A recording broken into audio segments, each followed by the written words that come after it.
It is the live trade extravaganza in the Fantasy Sanctuary. Welcome, welcome, welcome, one and all. I'm joined by the phenomenal Lewis Wood, as you all know him at FF_pancake. Lewis, how are you doing on this fine Tuesday evening? I'm very good. Thank you, Rich. It's always a pleasure to join you guys in the Sanctuary. And I've had a million trade offers through in advance of this. I think people knowing they can sneak stuff through by voting has made them a little bit more trade happy. So it's been quite fun actually getting, we're in a sort of slower bit of the off season now, enough away from the draft that people have forgotten about that, but also not close enough to the season that things aren't warming up yet. So it was nice to get some activity through. No, exactly that. And the idea of this show is that I've done this a couple of times, 2 or 3 times, I think, in the members Discord, where I'm basically saying, look, today's trading day, send me your trade offers, we'll put them to a poll. If the poll gets approved, I will accept the trade. I thought let's do a whole show about it. So thought we'd grab you on, we can do some live trades. Like you, I've received an absolute shed load of offers in the last 48 hours. But also, if any listeners, anyone watching has got any trades, got any questions they want answered about trading, feel free to fire them in the questions. We can answer them all as we go as well. But Lewis, before we dive into that, let's take kind of step back, talk bigger picture.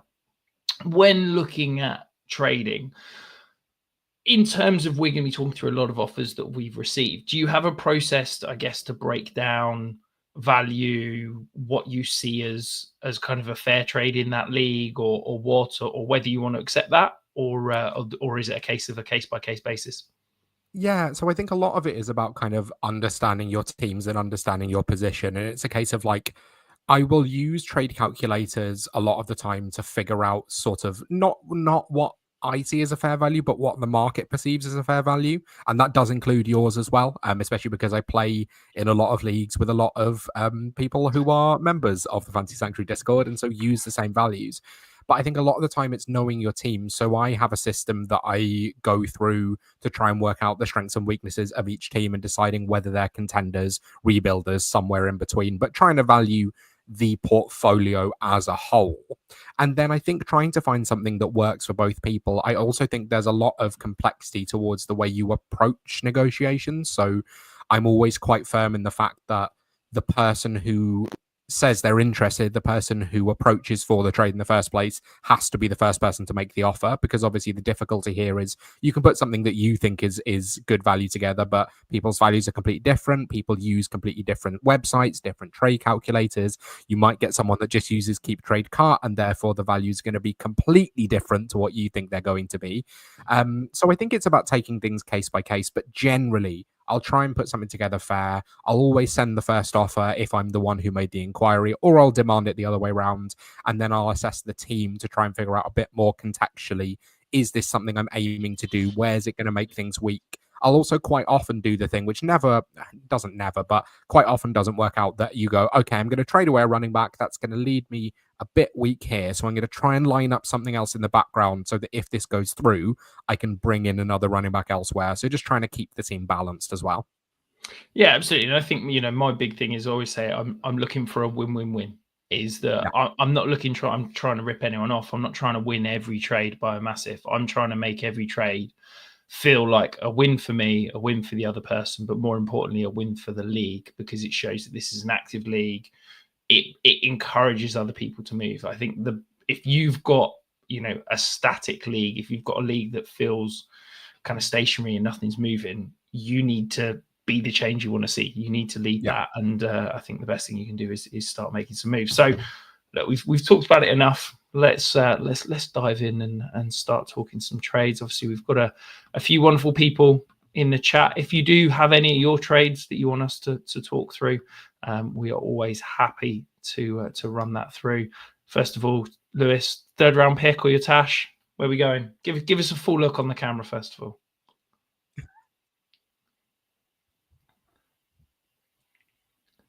The beard needs a little bit of a trim as well, to get because it's the problem. My beard grows so quickly that the moustache never shows off. But I take a 3rd round pick for it, depending on the league. Yeah, I'm just jealous. You know, I haven't shaved for a month, and this is where we're at. So you know, just the baby face can't grow any facial hair. But first trade I want to run through you. This is trade I received from Rory, who is a member, and you know, if you want to come join us in the Discord, hit the join button down below. You will not regret it. It's a very straightforward trade, to be honest. George Kittle, 2026 first. This is a best ball Dynasty League. This is actually the Sanctuary Members League. I've already got Travis Kelce, Dallas Goedert, Pat Frymuth. So I'll be honest, I'm leaning towards rejecting it. But what are your thoughts? I think you have to be in a really strong position to be sending away your first now. I think it's a really difficult moment to be spending 26 firsts when you have to be a bit more in the know about the class, but the class can change so much over the course of the season. We've seen like some devastating injuries in the last couple of months that are going to change the shape of classes going forwards. I think to me, with that as your tight end room, everything else would have to be perfectly in place for me to be spending the first round pick on George Kittle. And am I right in thinking it's a 10-team league as well? Yes, yeah. So it's the it will be a 10-team league. So yeah, that first becomes a little bit more value, doesn't it? Yeah, so I think probably a no to me, just because I think you're fine at tight end. It would need to be like the rest of the roster is perfect. You're just missing a stud tight end for me to be willing to do that, and I just don't think I would. Yeah, absolutely. So I'm going to lean reject there. Sorry, Rory. I don't feel that that's close enough to quite get our first poll started. So I'm going to reject that. Lewis, have you got a trade you want to bring up and offer us? Yeah, I've got quite an interesting one. So this one came through from Rob Warner, again, another member and someone that we both know very well, even if he won't be there this weekend, who sent an offer of Keon Coleman for James Conner. He wanted me to make it clear that I have Josh Allen in this league. And I think this team won last season. Probably got more at wide receiver than running back. So the other running backs are Jahmyr Gibbs, Bucky Irving, and Chuba Hubbard. But then James Conner is the RB4 and not much after it.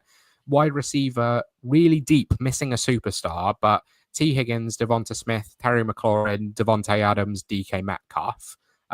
So yeah, I think it's an interesting one value wise. Yeah, I think it's a fair value offer.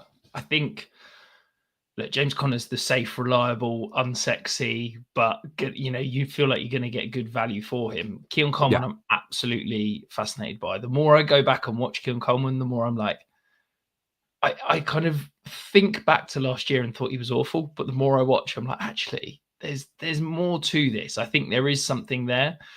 I still maintain I think the Bills are using him incorrectly. I don't think he is an X outside receiver. I think he'd be much better as that power slot. Do I think they can use him there? No, but you know, time will tell. But we've thrown it in the chat. If you are watching, feel free to dive in. We've suddenly got 80% saying Keon Coleman. Lewis, are you happy to go with the public here and hit that as an accept? Yeah, I think it's an interesting one. I don't own a huge amount of Keon Coleman, and I own a lot of James Conner. And I have done so much content about James Conner this summer where I'm saying in redraft and best ball, like he's such a huge value. And in Dynasty, I'm like, yeah, he's probably going to outperform his cost this season. But if you do want to get out, you probably need to do it now because there's a chance Trey Benson takes over this season. So taking a shot on Keon Coleman for the stack with Josh Allen, I think I have the depth to absorb it if it doesn't work out. So yeah, I'd be more than happy. I rejected a few in advance that I was like, hey, I'm not putting this to the vote. I'm not letting that happen. Whereas this one, I was quite happy to keep. Yeah, as Tom's suggesting, lots of smart people seem to be high on Coleman. Look, the Bills' offense is a top 3 offense in terms of touchdown production, stuff like that. There's no clear receiver, second-year leap. I can see it. I don't love it, but I absolutely see it. Rory would rather stick with Conner. But yeah, the poll has it 57% Keon Coleman, 43% James Conner. That's our first trade of the day. So I'm gonna let's just get to the elephant in the room, Lewis. I feel like you and I know what's coming here, but the listeners don't. If anyone's in a league with Tarek, you know he likes to do some ridiculous and wonderful things. I'll be honest. I looked at this like most of Tarek's trades. and it genuinely hurt my head. So this is a 3-team offer, Lewis. I'm giving up 2 seconds. I'm receiving Mason Taylor in a second. Slightly confused me while I'm giving up a second and receiving a second, but okay. I think it's a different year, isn't it? You're doing 26 to 27. It's 226 seconds, and I'm getting Mason Taylor in 27 seconds. You are giving up Christian McCaffrey, AJ Brown, Travis Kelce, Mike Evans, and receiving Caleb Johnson, Cam Scatterbo, Tyler Shook, Chris Olave, and 226 seconds. And then Tarek is giving up Caleb Johnson, Cam Scatterbo, Mason Taylor, Tyler Shook, Chris Olave, 27 seconds, and he is receiving McCaffrey, Kelce, AJ Brown, Evans. I don't know why I'm involved in this trade, if I'm brutally honest. This feels like a very straightforward contending / rebuilding trade between you and Tarek. I feel like he's probably just added me in for effect. But what are your thoughts on this? I mean, mine is the same as yours. That I immediately look at something like this and I go, it's probably a no, just because can I be bothered to work through the individual pieces and see how I actually feel about this trade? This is a really interesting team. So in this league, I came second last year, but I don't think the team is actually particularly strong. It's really lacking at wide receiver 3 because my wide receiver 3 was Tank Dell. And I think Tarek kind of agrees with you. He's trying to trade you for all of your good players for a load of his rubbish ones. Yeah.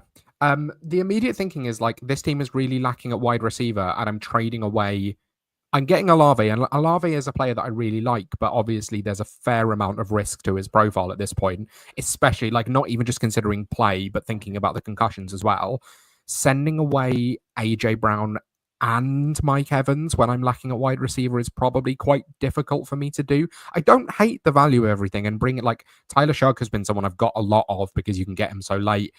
Caleb Johnson I quite like, but to me, like the highlight of the deal for me being Chris Olave and sending away AJ Brown, and CMC and Mike Evans being, relatively similarly valued, CMC slightly more. It just doesn't. The main issue for me is timing. If I want to sell these players, this is the worst possible time to sell Christian McCaffrey, Mike Evans, and probably Travis Kelce as well, but particularly CMC.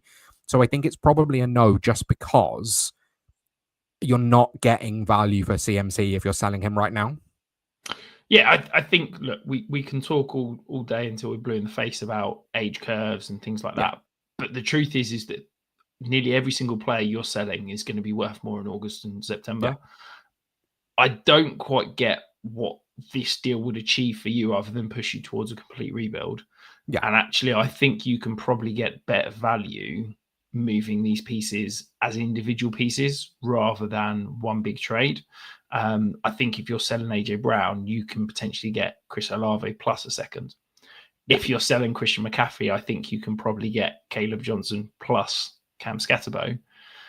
So actually, you're selling Mike Evans and Travis Kelce for a second round pick and Tyler Shook. It's like, I feel like you can get more if you sold them individually rather than one big piece, which I know won't particularly be fun for Tarek to hear. But if you are watching live and you've not hit that subscribe button, go ahead and do it now. And remember, we are answering all of your trade questions, all of your trade polls live. If you've got any, get them in the chat box below. Tarek saying in the chat that he spent over an hour on that and we've just rejected it. Sorry, Tarek. Right. So Rob has sent me another chat. This is an interesting one because I have got so much Aaron Rodgers that I could do with getting off some. So I feel like I'm going to throw this one at you. This is a 16-team league. Pretty standard from there. I am giving up Aaron Rodgers. I am receiving Jalen Coker and a third. Any thoughts? So immediately in 16-team, you think quarterbacks are so valuable. 14-team league, not 16. 14-team. Okay, 14-team. I mean, quarterbacks are still slightly more valuable than normal. The issue for me is Coker, right? So we both write for DLF. I wrote up the preseason profile of risers, fallers, and long shots for the Panthers recently, and I thought a lot about Jalen Coker in advance of it. And I think there's a chance he can win the starting slot role there, but I think it's very much a chance. So the problem is you're giving up a sure thing at quarterback for 1 year for a shot in the dark at wide receiver who could easily not turn out to be anything. I know like Matt Harmon at Reception Perception loves the underlying metrics to him, and there's a lot of cokeheads on Twitter who love him. And then for the third as well, which in a 14-team league is just not much at all. I can appreciate you're probably not getting much for Aaron Rodgers if you're selling him right now, but I think probably this doesn't do it to me. It feels too much of a shot in the dark for a starting quarterback in a 14-team league. Yeah, so I guess the question is, and just to answer the question in chat, yes, it is Superflex. I'm kind of already semi-rebuilding, if that makes sense. So I've got 326 first, so I've got 226 seconds. My team, looking at it, I've got Jalen Hurts, Bucky Irving, Nico Collins, Brian Thomas, Khalil Shakir, Keelan Coleman, Ricky Pearsall, Pat Frymouth at tight end. So it's pretty loaded at wide receiver when you think Nico, Brian Thomas, Pearsall, Shakir, Coleman. That's, decent wide receiver room. Quarterback, I've got Jalen Hurts. Who else have I got? I've got Sam Darnold, and then I've got Jalen Milroe and Aaron Rodgers. So I feel like I'm probably a running back away from competing. But I don't feel like I'm a mile away, actually. I was having said I'm in rebuild because I've got all those picks. Looking at this team again, I think it's actually a very good team. So yeah, do I think I can win it all this year? I guess is my question. If the answer to that is no, then I think you've got to accept the deal. If the answer to that is yes, I think I need Aaron Rodgers because having that third quarterback in a 14-team Superflex is pretty important. So we will go across. Sorry, go on. What are your thoughts on Coker anyway? Because he's like a dynasty darling in certain circles, but I'm intrigued to know your thoughts on him. I don't think we've ever spoken about him before. No, he's not someone that I've talked a huge amount about this offseason. I really like Coker, the player. I think that what I saw from him last year, and you hinted at the underlying metrics and that kind of stuff, is really encouraging. My challenge is that I think he is best suited in that power slot role, and I don't know how much we're going to see him there. We've obviously got Ted McMillan. I think he's going to be the X. Who knows what safety Liggett is? They keep talking him up. The Panthers seem to like him. I think that in an ideal world, you would see Jalen Coker come in, be that kind of power slot. But we've got Adam Thielen there, and we've also now got Hunter Renfrow, who they've just signed, who at this stage, Adam Thielen can't really play anywhere else other than the slot, and Hunter Renfrow is literally a prototypical slot. So I don't know if I see quite the role. Are we going to try and pigeonhole him into kind of that Z flanker role? I don't know. I like the player. I like the potential. I think he could be good. But are we just looking at a guy who's going to max out at a wide receiver 50 to wide receiver 70 in that he looks good on your bench and he's too good to drop, but you never, ever feel comfortable starting him. So am I just holding on to or trading for a potential, essentially, roster plugger? So to me, I'd lean Aaron Rodgers. Let's look at the poll. The poll's got it. 62% Aaron Rodgers, 38% Jalen Coker in the third. So sorry, Rob, but that is a reject from me. Lewis, have you got another trade that you want to walk us through? I do. I've got quite an interesting one from Tom. So this is in a relatively standard Superflex 12-team league. My team is pretty stacked. So quarterback, you have CJ Stroud, Matt Stafford, and Daniel Jones. So quarterback probably where we're lacking. Running back, Bucky Irving, Joe Mixon, Tyrone Tracy, David Montgomery, DeAndre Swift. So again, like maybe you want a more solid RB2 in there. Wide receiver is fantastic. So wide receiver is Puka Nacua, Nico Collins, AJ Brown, Cortland Sutton, Xavier Worthy, and Jordan Addison. And then at tight end, you've got David Njoku and Cortland and Colston Loveland. So pretty nice team, one I'm pretty happy with. Tom has offered for Bucky Irving, sending James Cook and Chris Godwin, which I'm very interested in. So say that again. So it's Bucky Irving for James Cook and Chris Godwin. Okay, and what are I'm your sending initial Bucky thoughts? Irving. Right. So my thinking is value-wise, it's quite nice. I mean, James Cook is a really difficult one right now because obviously we don't know his future with the contract. My feeling is he probably does end up getting re-signed, but also he was so heavily touchdown reliant last year, whereas Bucky Irving is obviously, we see him as on the way up. Chris Godwin is a player I really like for this season, obviously coming off a quite serious injury. The main thing for me, I think value-wise, it's really nice. The main thing for me is, does it actually improve my starting lineup? And I'm not sure it does on a contending team because you're swapping out Bucky Irving for James Cook, so that's a downgrade. Then maybe you're swapping Chris Godwin isn't going to start over Nico Collins, Puka Nacua, or AJ Brown, most likely. So you're throwing him in as an extra flex alongside Xavier Worthy, Cortland Sutton, and Jordan Addison. So something you say quite a lot that, you know, when people ask trade questions, like what does it do? What does it achieve? And I think the answer probably isn't a huge amount. Yeah, I think I love the idea of selling high on Bucky Irving and buying low on James Cook. I think that I don't think enough people are talking about the potential issue of Liam Cohen walking out of Tampa. Like what he did last year, what that offense was absolutely incredible. And yes, I think Bucky Irving is a very talented player, but I think that whole offense is going to take a downgrade. So yeah, we talk about James Cook having that incredible touchdown equity. Well, part of the reason Bucky Irving was able to put up such high numbers was that the Bucks kept scoring points last year and kept hold of the ball for so long, and a big part of that was kind of unsustainable. So although he doesn't have that insane touchdown rate that James Cook did, there's some regression coming to, I think, Bucky Irving in that offense. I think I get everything you're saying about James Cook. I think the hate's gone too far on James Cook. I think when there is such an obvious regression candidate as James Cook, every single person hammers it home. I think sometimes the hate almost goes too far. I think this contract situation, he's holding out now. There is absolutely no way he is holding out into the season. I think he's definitely going to be playing there.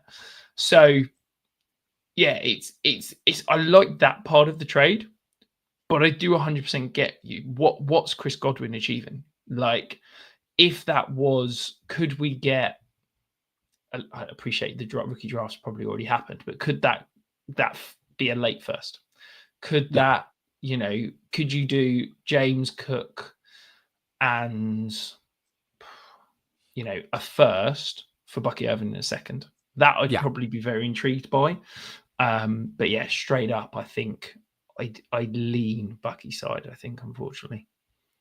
I think it's the sort of thing where if I had James Cook and Chris Godwin and I was trading for Bucky Irving, it would make a lot of sense because that team has a lot of depth, but getting a superstar would be really nice. Getting an improvement at RB1 would feel pretty nice. The problem is getting Chris Godwin as a throw-in and going, I don't really know what I do with you aside from maybe sell you for a 2 or a couple of seconds. Yeah. Which, would you be better just doing that straight with him? So yeah, I wouldn't. That would be a reject for me straight up. And we're looking at the poll now, 57% Bucky Irving. So I think the public watching agrees. But nice. Yeah, that would be one that I'd definitely be going back to Tom, who's pretty unhappy in the chat right now, and having a chat and saying, look, I think there's something here.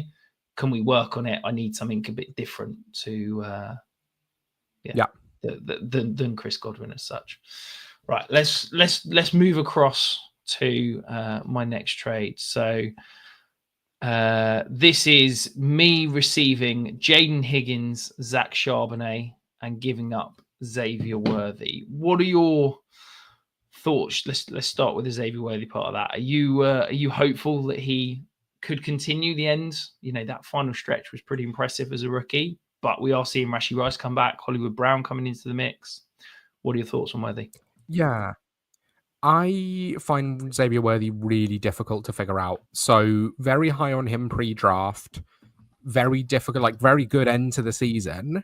Very difficult to work out the truth of the Chiefs offense going into next season because the 3-game pace of Rashee Rice was like wide receiver 2 pace, but obviously also was with Xavier Worthy in his first few games of his career, and still no Hollywood Brown either, who was injured. It also was 3 games, so you can't take a huge amount from that sample size. The problem is now trying to project what the offense looks like with all 3 of them on the field. And I think there's a chance that Xavier Worthy, like his upside is probably like Devonta Smith, T. Higgins level. I'm one of the top wide receiver 2s who's valued around the kind of wide receiver 15 to 20 range in Dynasty. Do I think that he will end up there? I probably don't think so, although he did perform really well to the end of last season. I think it will just be, it's very difficult to try and project how that offense is going to take shape once all 3 wide receivers are healthy, because they went out and re-signed Hollywood Brown. And it was already quite a difficult offense to try and project with Hollywood and Worthy in particular, with similar skill sets, to try and figure out basically with Worthy and Rice, like, do you use Worthy in a vertical, in a more vertical way, and then he clashes with Hollywood, or do you try and use him more horizontally from a yak perspective, and then he clashes with Rashee Rice? Like, it's quite hard to try and figure out how the pieces will fit together going into next year. Yeah, I think it's difficult to sit here and say there's any exact answer. I think this offense is going to be different. Patrick Mahomes had one of his lowest ADOTs of his career last year, and I think this offense will probably take a step forward, hopefully with an answer longer term at left tackle. I think, any upgrade over what they did last year is a positive. I don't know if it would sway people, but I'd also throw out in this league, I do also have Rashee Rice and Travis Kelce. So don't have Patrick Mahomes, but I've got pretty much every other valuable Kansas City Chief. This is, let's talk through my trade value chart at the moment. I've got Zach Charbonnet worth 12. I've got Jaden Higgins worth 16. And I've got Xavier Worthy worth 28. So in my trade value chart, it is exactly even. The public are leaning Xavier Worthy, so unfortunately it is going to be a reject for me at this point. But remember, if you are watching, feel free to give us your trades that you're considering you've just made. We'll happily grade the trade. We'll talk anything through. Just let us know. Lewis, have you got another trade that you want to walk through? I do, and I really like this one. So this is in a 16-team league that I believe you're in as well. And comes from Pat, our friend the Egg, and it is sending JJ McCarthy and a 26 second for Matthew Stafford and Breece Hall. So targeting players on both of our teams. But yeah, this is a really interesting one to me. I only have Geno at quarterback aside from JJ McCarthy. So obviously you are then... Oh, no, I think I have Jackson Dart as well. I actually don't have the league open in front of me. I'm just trying to remember. I think I took Jackson Dart in the draft this year. So I think I do actually currently have 3 quarterbacks. Then running back, Chase Brown, DeAndre Swift are kind of it. Yeah, I do have Jackson Dart as well. So yeah, it would be selling a young quarterback to bring in another older veteran to pair up with Geno Smith. But if you see them as similar value, which I do, getting Breece Hall for a 26 second in a 16-team league feels quite nice value. Yeah, I think this is, do you think you can compete? To me, if so, it's Breece Hall and Stafford. I appreciate I'm a lot higher than most people in Stafford. Most people, and I think consensus has got quite a gap in the value between JJ McCarthy and Matthew Stafford. I've got them pretty much neck and neck in value. So for me, I quite like, as you said, the idea of getting Breece Hall for a second. I think consensus opinion would say that JJ McCarthy is probably worth Matthew Stafford and Breece Hall on his own. And that side would be getting a free second-round pick. So it'll be interesting to see which way the people watching think. And if you are watching, you can jump in the chat and give us your opinion on the poll. Tarek's just thrown out, Lewis. He wants you to compare that with the same offer or a similar offer in the same league. I'd be intrigued to see if it's got similar pieces. Maybe we can have a battle off between which trade you want to do. It does have a similar piece. So that one is sending JJ McCarthy and Jackson Dart and getting in return Jordan Love, Aaron Rodgers, and a 2026 third. So selling essentially 2 rookies if you're treating JJ McCarthy as that. And this is 16 team. Yeah. Jordan Love. Yeah. Oh man, that's an absolute smash if you're getting Jordan Love to me. That's ridiculous. I think I really like the other one. I think getting Jordan Love for JJ McCarthy and Jackson Dart with then Aaron Rodgers and a 26th third thrown in feels good to me. Yeah, I mean, yeah, that if that was if I'm having to pay a first on top of that, I'd probably do that. I'm easily Jordan Love there. I feel like we need to put this to the conversation. I can't start up another poll because we've already got the JJ poll, but yeah, let me know in the comments. Would you accept Jordan Love over those two? Pat's not particularly happy. I think he thought he was going to get a deal from you, and I feel like Tarek's come in and sweeps it. Pat, you can send a counter to yours. You can add something else on top, and we can just keep debating these 2 offers for the rest of the show. I think the comments are pretty obvious. Everybody is saying, yeah, Jordan Love by a lot. It's very one-sided. So yeah, I'm going to take that one then. Yeah, I'd quickly accept that before it gets pulled, to be brutally honest. Right, let me talk through a couple of trades. I've got 3 from Tom to talk through. So this is a 12-team league with some other experts from the UK. I would argue I'm a very, very strong contender in it. I was runner-up last year. My team is, I've got Lamar, Jared Goff, Geno at quarterback. Running backs are Jonathan Taylor, James Conner, DeAndre Swift. Wide receivers, Justin Jefferson, Amon-Ra St. Brown, Garrett Wilson, and then Brock Bowers at tight end. So, yeah, very, very strong team. Tom has just offered me in return for my 2027 first round pick. Hang on, let me just look. It is Jalen Waddle and Jerome Ford. What are your thoughts? I'm like realizing how high over consensus I am on Jalen Waddle right now. So to me, in your situation, probably yeah. Or to be honest, probably in most situations, aside from like my off the wire team where there's no pieces there, yeah, I'm probably leaning towards Jalen Waddle. Jerome Ford is a nothing to me. Like Jerome Ford, they've gone and drafted 2 running backs. The upside case for Jerome Ford is that he ends up as like the receiving back, or maybe there's an injury and he can be a 1B. But they drafted 2 running backs with good capital as well. But Jalen Waddle straight up for a 27 first. I think I'm probably leaning to the Waddle side. Yeah, I think I've been banging the drum. I feel like for Jalen Waddle for the last 6 months, I think it's great value. I think he's incredibly undervalued. I don't like trading away my 2027 first round pick. I don't like trading that away more than the current year, just because I feel like things can turn sour quite quickly. I would say with the depth and quality of my wide receiver room and quarterback room, you know, when you think you've got a team with Lamar, Justin Jefferson, Amon-Ra St. Brown, Garrett Wilson, like those guys aren't going anywhere for the next 2 years. So I'm confident that I will still be a contender in 2027. So yeah, I'm very happy to accept that. Let's have a look what the chat's saying. Oh, interesting. The chat currently has 50-50 as we speak. 50-50 Waddle versus the first. I'm a little bit surprised that is quite so close. Yeah, we'll give it another minute or so just to see if there's a tying vote. I'll be a little bit annoyed if the public deem that this gets rejected when I'd quite like to accept it.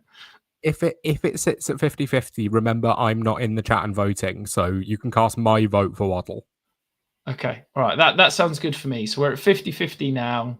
You get the vote for Waddle. I get the vote for Waddle. So that's going to be an accept as we speak. Tyler's jumped in the chat. I'm a bit of a Waddle bear, but I see the vision. You might have to translate that for me, Lewis. It's been a long day. I'm not on Tyler speak. I sometimes don't quite get Tyler Best Ball speak, but I think it's him saying that he's out on Waddle normally, but can understand the path to him being relevant or him being Right. elite from where he is. Okay, cool. Thanks for translating me. I feel like it needs to be earlier in the day for me to be on Tyler Best Ball speak. Awesome. Right, have you got another trade, or shall we move on to my next trade from Tom? Well, I've got another one from Tom in the same league, which I thought might be interesting. Okay. Presuming that's the league that I'm in as well, I think it is. Yes, it is. Yeah. And I think this will be a really interesting one because it's someone that sending away someone that a lot of people are very high on and getting someone that a lot of people are very low on compared to the season they've just had and potentially looking at their future. So this You one always is you always intrigue me whenever you're selling high on someone versus consensus and buying low. That's yeah. always piques my interest. So this is sending away Drake May and a 2027 second to buy Patrick Mahomes and a 2027 third. So say that again. Sorry. So sending away Drake May and a 27 second to receive Patrick Mahomes and a 27 third. Okay. Well, if I was to tell you that Patrick Mahomes is still my Dynasty QB3, I think that probably tells you, I'm the biggest Mahomes, I'm the biggest Drake May fanboy probably there is. And I'd still lean with the Mahomes side there. Tyler is suggesting May side, Mahomes is a viable fantasy elite QB. Seems bygone days, in my opinion. I think this is where I think I differ from most of consensus in terms of, yes, I view Patrick Mahomes. I don't think we're going to see the days of him as a top 3, top 4, top 5 fantasy quarterback. But I place such elite value in that kind of solid reliability at quarterback. So for me, if I can sit there and say Patrick Mahomes is a back-end QB1, high-end QB2 for the next 10 years, that is super, super value. And although I think perhaps maybe Drake May's ceiling is higher given the Russian production, there is inherently a huge amount of risk there. So I really like the Mahomes side. The poll is 50-50 as we speak. So come on, dive in that in the poll, people, if you're watching, help break the tie. Lewis, what are your thoughts on Mahomes? Do you kind of agree with me about that solidarity? That's not a word. And reliability is there more appealing? I think so. I think you're probably the analyst that I know who values the quarterback position the highest in Superflex.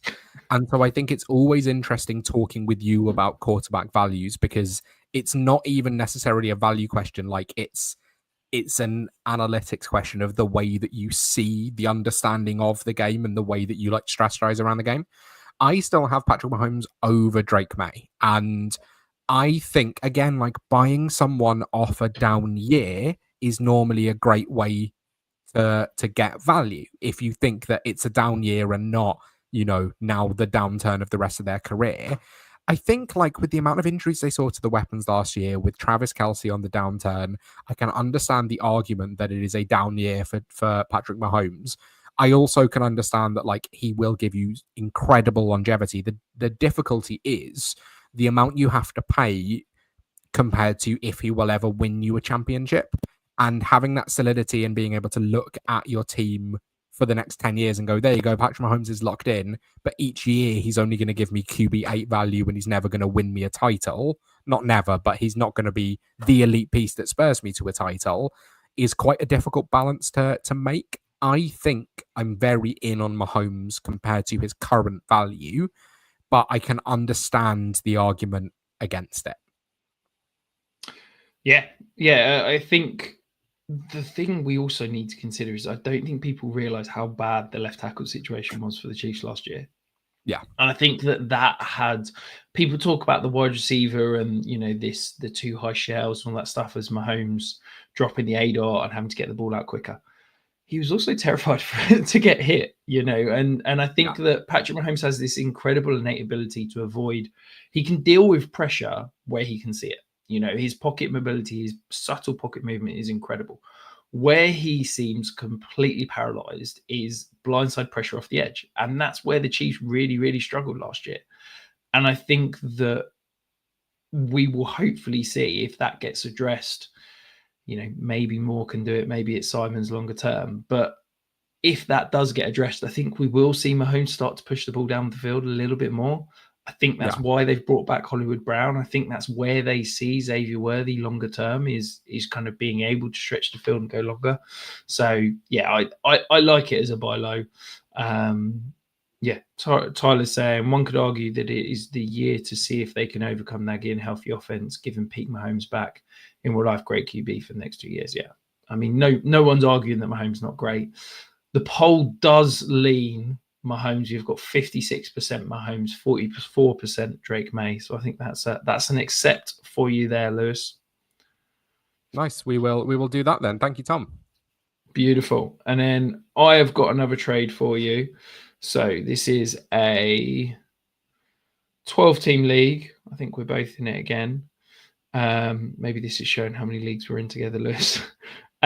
Receive Breece Hall. Give up Travis Hunter, Mike Gesicki. What are your thoughts? Giving up Travis Hunter is difficult right now. Giving up Travis Hunter, so I'm ignoring Mike Gesicki because Mike Gesicki, a tight end 2/3 is kind of valueless for me because you can normally find ways to replicate that production.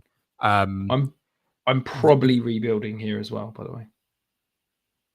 Okay. So I don't think if you're rebuilding, I wouldn't be selling Travis Hunter to bring in Breece Hall. To be honest, even if you were contending, I'm not sure I would do it anyway, just because Breece Hall is available for quite cheap at the minute. I know he's dropped quite a lot in your values, but is still relatively valuable. He seems like a player that a lot of people are very out on and someone that we're going to forget about when it gets into the season. It's difficult. I think the Jets have done some good work to rebuild the offensive line. Obviously, Aaron Glenn keeps talking about the 3 running backs that we have, but the truth of the matter is the actual talent, and Breece Hall is by far the most talented running back on that roster. But I don't think I would be selling the upside of Travis Hunter, which is top 5 dynasty wide receiver, for Breece Hall, especially in a rebuild. Yeah, I think value-wise, it's fine. I think, to me, if you're not a contending team, which I don't believe this roster is, I think Travis Hunter's almost untradeable in terms of, I don't think, in a rebuild situation, I don't think there's a value that I could receive for Travis Hunter that would want me to trade him away, just because there is such incredible intrigue. And I'm the person that always says, every player is tradable, everyone has a value, stuff like that. It's yeah, okay. I'm not that high on Travis Hunter as an entity right now. He's my wide receiver 24 in Dynasty. As said, my raw trade values would say lean towards Breece Hall. But because I'm not a contender, I think the upside of Travis Hunter is so incredible and so tantalizing. I'd almost need to receive top 12 wide receiver prices for me to give up that potential upside. So yeah, it's an easy reject for me. Sorry, but we're gonna move on to the next one. Rory is in the chat. He was moaning because I hadn't come to this one yet. It's a 16-team league. I am receiving Dylan Sampson and a 2027 second-round pick, and I'm giving up Zach Charbonnet. What are your thoughts, Lewis? I'm quite happy with that. I think that sounds a nice value to me. Dylan Sampson was a really hard click in rookie drafts this season, even though I was actually lower than consensus on him coming into the draft, but then being the second running back drafted on your team and not really knowing what he does better than Judkins does, and also the difficulty of drafting any Tennessee skill position player. But with Zach Charbonnet, Charbonnet, I can see potentially being phased out slightly more of the offense with the way the coaching staff are talking about Kenneth Walker coming into this season. And also with, the name of the running back that they got incredibly late in the draft, who dropped, has completely skipped my mind. Damian Martinez. Damian Martinez is quite an interesting piece if you ignore the attitude issues that were being swirled around Twitter during the draft. I think this is quite nice value for me. I think I'd probably do this one. Yeah, I quite like it. I think Samson, is a bit of an enigma in terms of, I think he has really great upside. I think he could be a nice fit for that scheme. We know he's going to see some decent usage on passing downs. They've already talked about him being that potential satellite back. That makes me intrigued. Charbonnet, look, if you said to me that Kenneth Walker is injured out for the season tomorrow, Charbonnet's potentially got an argument to be a top 12 back. Like, if he's going to see 95% of this backfield, he could be absolutely incredible. The problem is, I feel like unless Kenneth Walker gets injured, I don't think he's going to see the starting lineup. So, no. Yeah, it's like, what do I want? Do I want a handcuff? Do I want a lottery ticket? I feel like I'll take the lottery ticket and I'll take the 3 seconds. So, yeah, I'd lean Dylan Sampson here. Let's look in the poll. Wow, we're very, very off in the poll. I guess really? people have been playing far too much best ball. I think everybody's charging on the Charbonnet along with Tyler and Tom. 75% Charbonnet, 25% Dylan Sampson, and the 27 seconds. Wow. So yeah, really surprised by that. Tyler saying he's been awesome. Walker already nursing an ankle injury. I think that's it. Is that, look, Charbonnet could be great, but it feels like a handcuff. But I've got to go with the poll. I've got to go with the public. We said we do it, so unfortunately, Rory, that's a decline. I will be keeping hold of Zach Charbonnet, and we will move on. I've got two more offers to discuss with you. Remember it, guys, if you're watching, if you want your trades, if you want us to talk us through, feel free to dive in the chat. So this is one from Kilmo, who's a member. Very straightforward. I feel like he's offered me this trade about 3 times this off season. I keep rejecting it. So I think he's trying to get it through whilst we're now live on the poll. So it is, I receive Breece Hall and a 26 second. I give up Saquon Barkley and a 26th third. What are your thoughts? I don't think it's enough. I don't really know what it does. Like, moving up from a third to a second to give up Saquon Barkley, who, like, we're going to say has RB1 overall upside. Like, we know he has RB1 overall upside. I don't think it does anything because you only age down a few years. You're still getting a back going into their second contract who you probably want to be moving off of relatively soon. I think I'd stick with the Saquon side. Yeah, I mean, look, to me, if you're looking to move off Saquon Barkley, you're looking to buy longevity assets, that kind of side of things. I don't think you're achieving that here, are you? Because no. In a year's time, who's in a more secure situation? We know Saquon Barkley's locked up with the Eagles, one of the best offensive line, one of the best run games in the league for the next 2 years. I'm not convinced that Breece Hall's going to be on the Jets come week 14 of the season. Like, I think there's a greater than 50% chance that he gets traded either in training camp or at the trade deadline. So where's he going to be next year? I have no idea. So I feel like as you said, I'm not really buying back years. I'm not really buying longevity. And the move from a second to a third doesn't really do a huge amount for me. No. So, yeah, I think I'd keep hold of Barkley and need something more enticing than a 2-3 switch to move. The chat is pretty similar. So we're at 71% Barkley side, 29% Breece Hall side. So that is going to be a decline for me. And I do have another trade for you from Kilmo. Hang on, my sleeper just needs to update to give me the trade. It is. Oh no, it was that exact same trade again. So he sent me Breece Hall and a third for Saquon Barkley. So yeah, sorry, bud, I'm going to reject that. As I said, I feel like he's been trying to get Barkley for Breece Hall in that league for about 2 months. Have you got any more to talk through, Lewis? Yeah, I have a couple, both in the same league, which I'm interested in. One we can probably do quite quickly, which is so this team, not a bad team, made the playoffs last year, got bounced in the first round, definitely stronger at running back than wide receiver, and both of these involve sending away wide receivers, so it's interesting. The first one is to Rory selling George Pickens for a 2027 first. I'm really struggling with George Pickens at the moment. I Yeah. really love the talent. I'm a huge fan of Dak. I really believe that offense could be taking the next step. If you sat here and said that George Pickens is a top 15 dynasty wide receiver this time next year, I'd absolutely believe you. If you told me that he was outside the top 50 in dynasty wide receivers, I'd believe you. He feels like the absolute dart throw of all dart throws.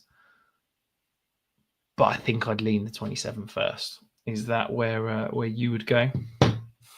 Probably. I don't own a huge amount of Pickens. I was really high on him coming out. So I think pre-draft, he was like my wide receiver 4 or 5 in that class. And the problem is he's just like, it's an Antonio Brown type path that he's the mental attributes, not to the same level as AB, but the mental attributes could get in the way, and the inconsistencies and attitude problem could get in the way. Again, I love the talent, and when you were saying that, I thought you were going to say if he's out the league in 2 years, it wouldn't surprise me, which I think is probably where I am with Pickens. Like, I think the talent and the upside is huge. I really love the fit in Dallas alongside CeeDee Lamb. It obviously caps the upside a little bit, but he has such a better quarterback. I'd probably lean towards the first. And yeah, I mean, George Pickens will have to make my lineup most weeks. Well, I have... Oh, maybe it's the other way around to where I think it is. Maybe I'm buying George Pickens. It is. I've got confused, Rich. I'm buying George Pickens for a 2027 first. In which case, I'm probably leaning towards the first. Yeah, I think that's too rich for me to pay. As I said earlier, I don't like trading firsts a year out unless I'm like nailed on contender with good age adjusted stuff. Rory's getting a little bit desperate in the chat. I believe we might have rejected every single trade that Rory has sent through. So sorry, Rory. The public has also spoken. 75% of people would rather have the 2027 first. So I think that's another rejection, I'm afraid. And yes, I think Rory is agreeing. We have rejected every single one. Sorry, Rory. Send better offers, I guess. That's the answer. I'll buy you a pint on Saturday, Rory. That sounds good. And if you are watching on that note, Sanctuary meetup this weekend. We still got a couple of tickets left. Feel free to drop me a DM if you are interested in coming along. Manchester, I think 3:00 we're kicking everything off. But yeah, come draft live with us. And there's a few little treats set up and should be happening as well. Right, we got a couple of trades in the chat, so we can talk those through. So Justin is saying Daniels or round 1, pick 6 and 7 in this year's draft. Justin, can we have a bit more information on that? Is this redraft, dynasty? I'm looking at that thinking maybe it's like a keeper league. Is it 1 QB or Superflex would be my other question. I'm presuming this must be Superflex, given we're talking 2 first-round picks. I'm presuming, let's say, 3 keepers. Would you want the 6 and 7, or would you want the first-round pick? So my interpretation here is that it was Jaden Daniels for 106 and 107 in a rookie draft. Okay, that would make more sense. I'm already shifting to redraft mindset. It's June. When you say Justin, he's in the chat. He's saying Dynasty rookie draft regular QB. I guess that means 1 QB, Justin, rather than Superflex. If it's 1 QB, then probably not. I do think Jaden Daniels is probably like QB2 or QB3 in 1 quarterback dynasty, just because of the like elite upside that he can offer. You do have to treat quarterbacks slightly differently in 1 quarterback leagues, but 106 and 107 for him, probably not. I'm trying to think through the value of who that will end up being in 1 quarterback. So you're looking at like Quinshon Judkins and Travis Hunter or Mecca Booker or something like that. I think I'll probably lean the positional players. If it's Superflex, then like, yeah, click accept right now. Get Jaden Daniels. No, he says it's 1 QB. So yeah, I have Jaden Daniels in 1 QB is my QB3, just because of that upside. I'm probably the most varied in terms of how I value quarterbacks. In Superflex leagues, as you said earlier, I probably value quarterbacks higher than anyone else I think I play Dynasty with. Yeah. In 1QB leagues, I probably value quarterbacks less than anyone else I play with. It is hugely different. So yeah, I've got, just to talk you through my trade value chart, which if you want to copy, hit the join button down below, become a member. I've got Jen Daniels worth 23 points in a 1QB league, and the 106 is worth 23 points in a 1QB league. So to me, Justin, you're basically getting a free 107 with this trade. So yeah, give me the picks. I absolutely love that. He's also then asked a follow-up question: would you move Bucky in Dynasty? We talked about this a little bit earlier with the trade that Lewis made. Yeah, I love moving off Bucky Irving right now. I think his value is incredibly high.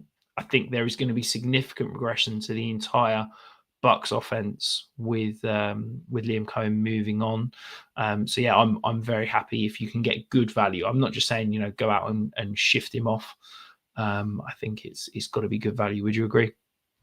Yeah, I think there's a really interesting thing with rookies that, and generally when it comes to the rookie draft as well, that everyone presumes that progression is linear and that everyone is on the same sort of like going upwards trajectory. And sometimes that's not the case. And I think when you look at the situation around him, you look at the offensive line as well, you look at how fantastic the offense was last year. There's a world in which that was Bucky Irving's best season. And it doesn't mean that I'm out on Bucky. I'm really not at all. I have sold a couple of shares this offseason because I was really high on him pre-draft. So I got a lot of him in like late second, early third in the rookie draft. And if you can cash out for, a first or a couple of firsts, that felt quite good. But yeah, not someone that I'd be like actively looking to sell on, because I think people can make the argument either way. But someone that, like, if someone came in with an overwhelming offer, I'm definitely willing to have the conversation. As we say, that's true for every player, but I think Bucky is someone that I'm interested in seeing if I can do a buy low on someone else while selling high on Bucky.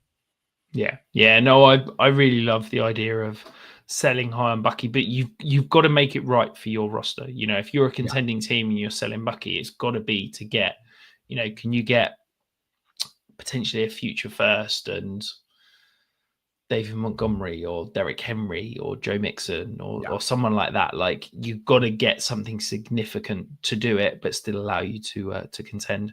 Shane is then in the chat saying how you feel about me trading Tet McMillan, Jalen Warren, and Brandon Ayuk for Zay Flowers, Emeka Ibuka, and a 27th first. Talk me through that again. Tet McMillan, Jalen Warren, and Brandon Ayuk for Zay Flowers, Emeka Ibuka, and a 27th first. So let's break this down. Okay. So for me, Tet McMillan, Zay Flowers are almost identical in value. So we can almost remove those from the trade. Brandon Ayuk, Emeka Ibuka, I feel like are pretty close. Not a huge difference in value. And then you've got Jalen Warren and 27 first, and I would much rather have the first. So for me, I would absolutely lean Zay Flowers, Ibuka, and the first. What are your thoughts? I think it's probably the same for me, although, so I think the end sum is basically the same, but I think the way we get there is slightly different. So to me, I was higher on McMillan than you, and I'm quite low on Zay Flowers compared to consensus. But then I would also have Emeka Ibuka over Brandon Ayuk by a couple of spots. So it does work out when you eliminate the formula to Jalen Warren for a 27 first, and I'd rather have the first, but I just get there slightly differently to you. Yeah. No, I think it's a good trade. I like it. I think, you understand what both sides are trying to achieve in it, but that 27 first, I think the 27 class is looking amazing. So yeah, I'd definitely lean that side. And then Justin's back saying he has got sell Bucky for Derrick Henry and Tyreek Hill. I think it's a good trade. I honestly think you can get more right now. I think that's a fine trade. I don't love buying Tyreek Hill right now. I know everybody's incredibly low on him, but it feels like the cliff could be very, very close. If you could turn Tyreek Hill into, I'm trying to think who else, Terry McLaurin, someone like that sort of tier, that's sort of a solid wide receiver too, Devonta Smith or Yeah, maybe Jordan Addison, something like that. Like that would have me very intrigued. I just don't like the Tyreek Hill part of this trade. I I bet you can't is the problem. Like I haven't done many startups this summer, but the startups that I have done, Tyreek Hill is the player that really like someone is jumping up in like the 9th round to come and get him because no one wants to draft Tyreek Hill right now, which like whenever the consensus is so low on a player makes them a buy candidate. But I agree with you that I just can't bring myself to do it. So I think like yeah, Tyreek Hill might be a huge value right now. It also could be that the consensus is right. And that I think scares me a little bit. So I think like what you're getting if you're buying him or selling him right now is really not a huge amount. Yeah. Yeah, no, absolutely. And it feels like you're also taking on a lot of risk there. So Yeah. I would need a slightly more safer asset, shall we say. And then Shane's back. I could also get Zay Flowers and Igbuka for Tet straight up. Is that better than getting the first? That's an absolute smash for me. Yeah.